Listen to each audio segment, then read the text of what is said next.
നദികൾ സംസ്കാരത്തിന്റെ കളിത്തൊട്ടിലാണ്. ഇത് അന്വർത്ഥമാവുകയാണ് കോഴിക്കോട് ജില്ലയിലെ ഇരുവഴിഞ്ഞിപ്പുഴയുടെ കാര്യത്തിൽ. ഇരുവഴിഞ്ഞിപ്പുഴയുടെ തീരത്തു നിന്നും മൂന്നാമത്തെ സ്കൂളാണ് ഹരിതവിദ്യാലയത്തിലേക്ക് എത്തുന്നത്. നമുക്ക് സ്വാഗതം ചെയ്യാം ഗവൺമെന്റ് LP സ്കൂൾ തൊണ്ടിമലിനെ ഹരിതവിദ്യാലയത്തിന്റെ ഈ വേദിയിലേക്ക്.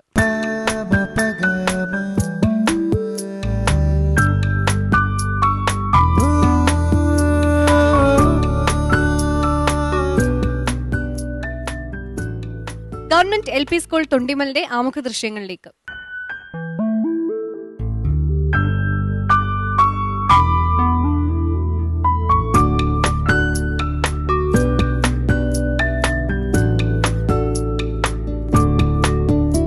കോഴിക്കോട് ജില്ലയുടെ കിഴക്കൻ മലയോര മേഖലയിൽ മുക്കത്തിനടുത്ത് ഇരുവഴിഞ്ഞിപ്പുഴയുടെ തീരത്ത് സ്ഥിതി ചെയ്യുന്ന തൊണ്ടിമൽ ഗവൺമെന്റ് LP സ്കൂളിലേക്ക് എല്ലാവർക്കും സ്വാഗതം.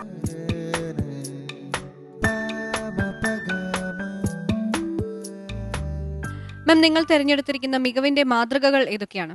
ഞങ്ങളുടെ ഏറ്റവും വലിയ മാതൃകയായിട്ട് ഞങ്ങൾ വിദ്യാലയത്തിൽ നടപ്പിലാക്കിയിട്ടുള്ള നിരവധിയായ അക്കാദമിക തനത് പ്രവർത്തനങ്ങൾ തന്നെയാണ്. ഇനി സ്കൂൾ പ്രതിനിധികളും ജൂറി അംഗങ്ങളുമായുള്ള ആശയവിനിമയമാണ്. ആദ്യമായി പീയൂഷ് മാം. എൻ്റെ മുന്നിൽ കുട്ടികളല്ല, ഓരോ ഹൗസ് ആയിരിക്കുന്നതല്ലേ. അപ്പൊ ഈ ശുചിത്വത്തിന്റെ ചുമതലയുള്ള ഹൗസ് ആരാണ്? എല്ലാ ഹൗസും അല്ല, ഫുഡ് സപ്ലൈയുടെ ഒരു ഹൗസ് കണ്ടല്ലോ, ഫുഡ് സപ്ലൈ നോക്കുന്നത് അതാരായിരുന്നു? അതുപോലെ ശുചിത്വം എല്ലാ ഹൗസും നോക്കും. ആ, മോള് നോക്കിയിട്ടുണ്ടോ? എന്തൊക്കെയാ നോക്കിയത്? നഖം വെട്ടിയിട്ടാണ് കുട്ടികൾ വരാറുള്ളത്, പ്ലാസ്റ്റിക് കവർ കൊണ്ടുവന്നിട്ടുണ്ടോ സ്കൂളിൽ, എന്നിവയെല്ലാം ഞങ്ങൾ നോക്കാറുണ്ട്. എന്നിവയെല്ലാം രണ്ട് കാര്യമല്ലേ ആ പറഞ്ഞുള്ളൂ. അപ്പാണ്ട് കുട്ടി പോലീസിനൊന്നും കൊടുത്തേ. പോലീസല്ലേ? ആ, അപ്പൊ പോലീസ് എന്തൊക്കെ നോക്കും?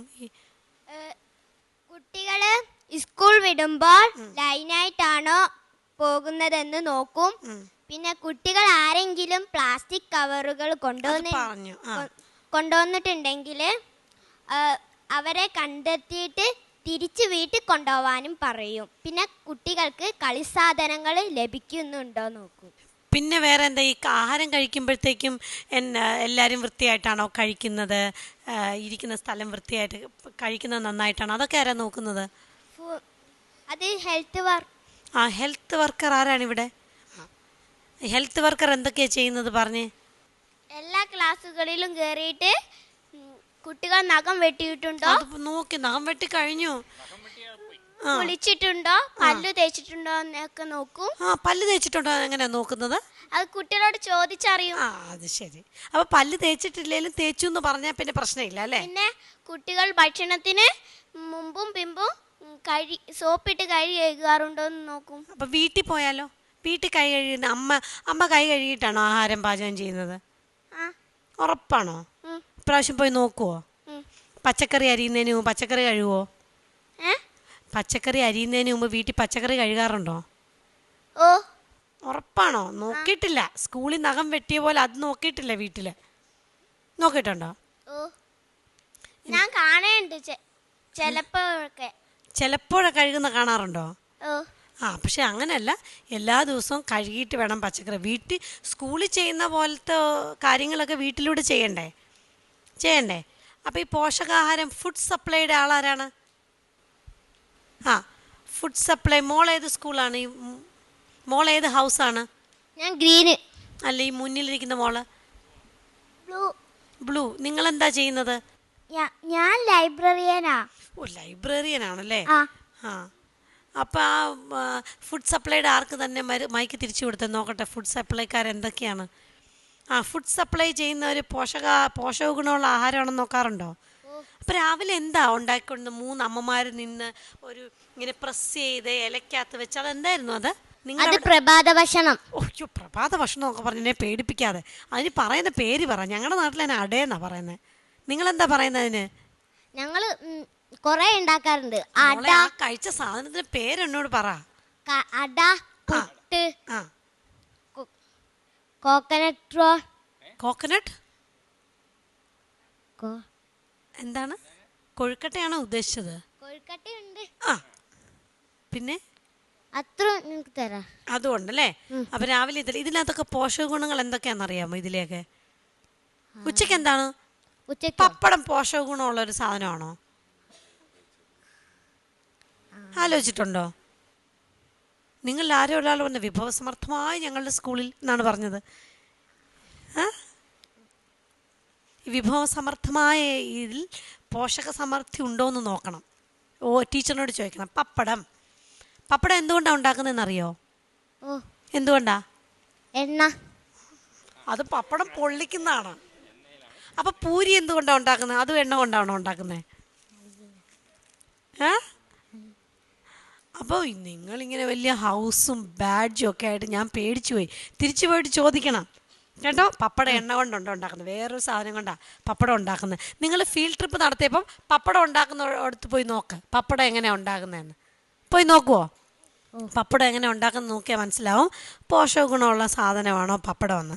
അപ്പോൾ നിങ്ങൾ ഈ ഹൗസും പോലീസും ഒക്കെ നടത്തുന്നതിൻ്റെ കൂടെ ഇതെന്തിനാണെന്നും കൂടെ മനസ്സിലാക്കാൻ ശ്രമിക്കണം. എന്തിനാണ് നഖം വെട്ടിയൊന്ന് നോക്കുന്നത്? എന്തിനാണ് പ്ലാസ്റ്റിക് ഉപയോഗിക്കരുതെന്ന് നിങ്ങൾ നോക്കുന്നത് എന്തിനാണ്? കുളിച്ചിട്ടുണ്ടോ എന്ന് നോക്കുന്നത് എന്തിനാ? പല്ല് തേച്ചോ നോക്കുന്നത് എന്തിനാ?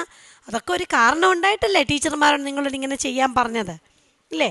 അപ്പം അതിൻ്റെ കാരണങ്ങളും കൂടെ ഒക്കെ പഠിച്ചറിയണം. എന്നാലേ നിങ്ങൾ ഈ ബാഡ്ജ് ഇട്ടതും ഹൗസ് രൂപീകരിച്ചതിൻ്റെ ഒക്കെ ഒരു ഫുൾ ഇഫക്റ്റ് വരത്തുള്ളൂ. അങ്ങനെ ചെയ്യുമോ പോയിട്ട്? ശരി. സ്മിന ടീച്ചറെ, അതെ, പണ്ട് നമ്മുടെ ഈ ശാസ്ത്രമൊന്നും പുരോഗമിക്കാത്ത കാലത്ത് ഭൂമി ഉരുണ്ടിട്ടാന്ന് പറഞ്ഞിട്ട് കുട്ടികൾ ഒരു രീതിയിലും വിശ്വസിക്കുന്നില്ല. ഒരു വഴിയും ഇല്ലാതായപ്പോൾ മാഷ് പറഞ്ഞ് കുട്ടികളെ അച്ഛനാണ് ഭൂമി ഉരുണ്ടിട്ടാണ്. അപ്പോൾ പിന്നെ വിശ്വസിക്കലല്ലാതെ വേറെ യാതൊരു വഴിയില്ലല്ലോ, കാരണം മാഷല്ലേ സത്യം ഇടുന്നത്. പക്ഷെ കാലം ഇപ്പോൾ നമ്മൾ ഒരുപാട് മാറി. ഇപ്പോൾ നിങ്ങൾ ഭൂമി ഉരുണ്ടിട്ടാന്ന് എങ്ങനെയാണ് പഠിപ്പിക്കുക? അത് കുട്ടികൾ പറഞ്ഞു കൊടുക്കുന്നതിനേക്കാൾ കൂടുതലായിട്ട് അവർ അറിയുന്നത് കണ്ടുപഠിക്കുന്നതിലൂടെയാണെന്നാണ് എനിക്ക് തോന്നുന്നത്. അപ്പൊ ഞങ്ങള് 3-ലും 4-ലൊന്നും ആ പാഠം കൂടുതലായിട്ട് വരുന്നില്ല ഭൂമിയുമായിട്ട് ബന്ധപ്പെട്ട്. അപ്പൊ ഇവർക്ക് മനസ്സിലാക്കാൻ ഞാനാണ് ആ ക്ലാസ്സിലെങ്കിൽ ഒരു ബോൾ എടുത്തിട്ട്, ഒരു വലിയ ബോൾ എടുത്ത് അതിന്റെ മുകളിൽ ഒരു ഉറുമ്പിനെ വെക്കും. ആ ഉറുമ്പ് നേരെ സഞ്ചരിക്കും. അങ്ങനെയാണെങ്കിൽ അത് താഴെ വീഴുന്നില്ല. അതിന് ഇഷ്ടം പോലെ നടക്കാം, ഓടാം. അങ്ങനെയാണ് ആ വലിയ എന്താ പറയാ ബോള് പോലെയുള്ള വലിയ ഭൂമിയില് ഉറുമ്പ് പോലെയുള്ള നമ്മുടെ ഇഷ്ടം പോലെ വീഴാതെ നടക്കുന്നത്. മക്കളെ, ഇനി നിങ്ങളൊരു കാര്യം ചെയ്യും. ഓരോ ആളും ഓരോ പത്രത്തിന്റെ പേര് പറയാം. ഓരോ പത്രത്തിന്റെ പേര്. മലയാള മനോരമ, ദേശാഭിമാനി, മാതൃഭൂമി, ദീപിക, കേരള കൗമുദി, മാധ്യമം. ഒരു റൗണ്ട് കൂടി പോകും തോന്നല്ലോ. നോക്കിയേ, തിരിച്ച് കൊടുക്കും, ബേക്കിലേക്ക് കൊടുക്ക്. ഒരു പത്രത്തിന്റെ പേര് പറഞ്ഞില്ലേ? ഒന്നുകൂടി പറയാൻ പറ്റുമോ? ഈ പറയാത്ത ഏതെങ്കിലും പത്രത്തിന്റെ ആർക്കെങ്കിലും പറയാൻ പറ്റുമോ? ശരി. ഓരോ ആള് ഓരോ പഴഞ്ചൊല്ല് പറയാ. ഓരോ പഴഞ്ചൊല്ല്. ഗതി കെട്ടാൽ പുലി പുല്ലും തിന്നും.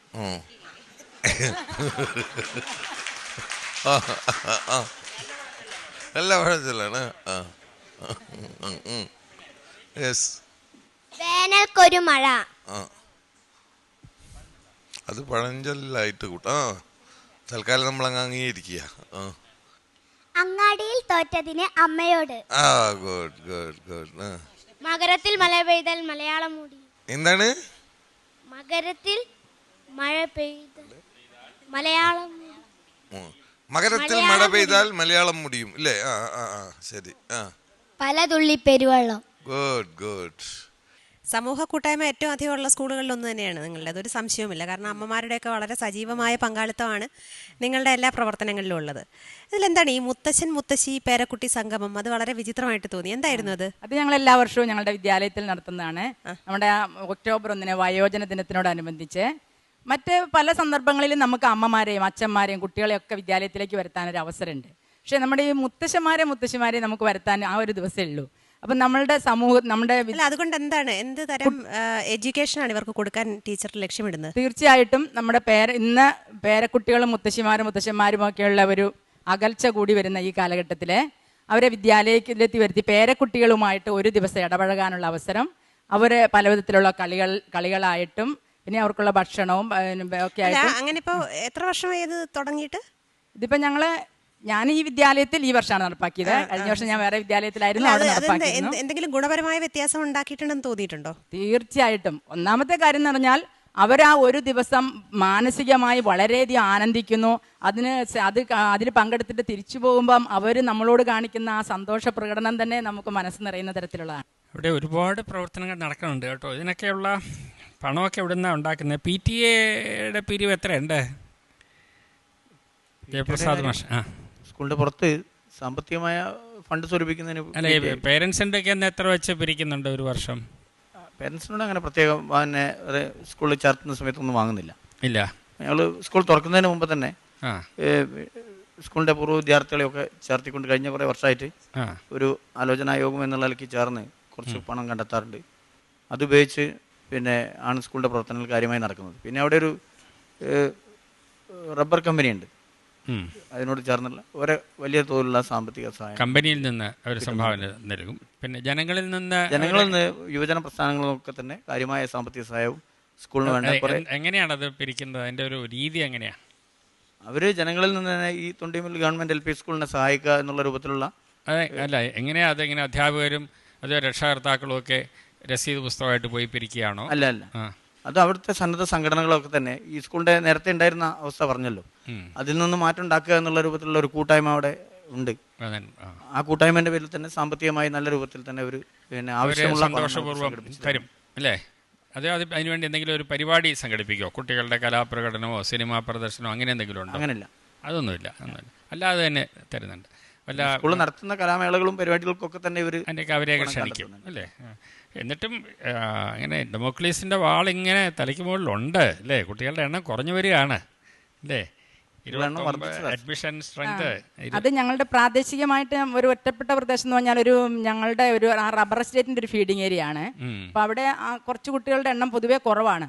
പിന്നെ എന്നാൽ ആ പ്രദേശത്തുള്ള വ്യത്യസ്ത സാമ്പത്തിക നിലവാരമുള്ള വീടുകളിൽ നിന്നുള്ള കുട്ടികളൊക്കെ വരാറുണ്ടോ? ഞങ്ങളുടെ ഏരിയയിലുള്ളവരെല്ലാം ഇതിനേക്കാൾ സൗകര്യമുള്ള വേറെ LP സ്കൂൾ അതിനടുത്തെങ്ങാനും ഉണ്ടോ? LP സ്കൂളുകള് ഇതിനേക്കാളും സൗകര്യമുള്ള LP സ്കൂളുകൾ ഉണ്ടെന്ന് പറയാൻ പറ്റില്ല. ഇവിടെ കണ്ടിടത്തോളം വെച്ച് വളരെ നല്ല സൗകര്യങ്ങളാണ്. കുട്ടികൾക്ക് നല്ല മേശയും കസേരയൊക്കെ ഇരുന്ന് ഊണ് കഴിക്കാനുള്ള സൗകര്യമൊക്കെ വേറെ എവിടെയുള്ളത്. അതെ, എല്ലാവർക്കും ഞങ്ങളുടെ വിദ്യാലയം അതൊക്കെ ജനങ്ങളിലേക്ക് എത്തിക്കാനായിട്ട് എന്താ നിങ്ങൾ ചെയ്യുന്നത്? നിങ്ങളുടെ സ്കൂൾ ഇങ്ങനെയൊക്കെയാണ് നടക്കണമെന്ന് ജനങ്ങളെ അറിയിക്കാൻ എന്താ വഴി? അത് സാർ, അത് നമ്മളൊരു നല്ല വിദ്യാലയത്തെ കുറിച്ച് പറഞ്ഞറിയിക്കേണ്ട ആവശ്യമില്ലല്ലോ. ആവശ്യമില്ല. അതങ്ങനെ തന്നെ ഇപ്പം എല്ലാവരും ഞങ്ങളോട് ആവശ്യപ്പെടുന്നത് നിങ്ങളൊരു വാഹനം ഏർപ്പെടുത്തുക, ഞങ്ങളുടെ കുട്ടികളെ നിങ്ങളുടെ സ്കൂളിൽ അയക്കാൻ ഞങ്ങൾക്ക് താല്പര്യമുണ്ട്, പക്ഷെ ഞങ്ങൾക്ക് അങ്ങനെ അയക്കാൻ കഴിയുന്നില്ല. അപ്പം ഞങ്ങൾക്ക് കുറഞ്ഞ കുട്ടികളാണ്. പിന്നെ അപ്പൊ അവരങ്ങനെ ആവശ്യപ്പെടുന്നുണ്ട്, ഒരു വാഹനത്തെ ഞങ്ങളുടെ കുട്ടികളെ അവിടെ അയക്കണമെന്ന് താല്പര്യം പറയപ്പെടുന്ന രക്ഷകർത്താക്കളുണ്ട് അല്ലേ? അപ്പൊ നിങ്ങൾ പഠിച്ചോ ട്രാഫിക് നിയമങ്ങളൊക്കെ? എന്തൊക്കെയാ പഠിച്ചത്? വലതുവശം ചേർന്ന് നടക്കണം, പിന്നെ കുട്ടികൾ ലൈനായി എപ്പോഴും നടക്കണം സ്കൂൾ വിടുമ്പോ. റോഡ് ക്രോസ് ചെയ്യുന്നതിനെ പറ്റി എന്തെങ്കിലും പറഞ്ഞു തന്നോ? സീബ്ര വരെ കൂടെ ക്രോസ് ചെയ്യണം, രണ്ടു വശവും നോക്കി ക്രോസ് ചെയ്യണം എന്ന് പറഞ്ഞു. ശരി, നല്ല കാര്യങ്ങളാ. അപ്പോൾ വലതുവശത്തൂടെ നടക്കണമെന്ന് പറഞ്ഞു. സ്കൂളിൽ നിന്ന് പോകുമ്പോൾ വലതുവശത്തൂടെയാണ് പോകുന്നത് ലൈനായിട്ട്. അല്ലാത്തപ്പോഴോ സ്കൂളിൽ നിന്ന് അല്ലപ്പോൾ നിങ്ങൾ വീട്ടിൽ നിന്ന് ഒരു ഞായറാഴ്ച ഒരു കടയിൽ സാധനം വാങ്ങിക്കാൻ പോകുമ്പോൾ എങ്ങനെ പോകും? അപ്പോഴും വലതുവശം ചേർന്ന് വലതുവശത്തൂടെ. അവിടെ സീബ്ര ലൈൻ ക്രോസ് ചെയ്യുള്ളൂ. അവിടെ സീബ്ര ലൈൻ ഉണ്ടോ? അവിടെ ഇല്ല, എന്നാലും രണ്ടു വശം നോക്കിയിട്ടാണ്. ഗവൺമെന്റ് LP സ്കൂൾ തൊണ്ടിമലിന്റെ ഗ്രേഡ്സ് അറിയാനുള്ള സമയമാണിനി.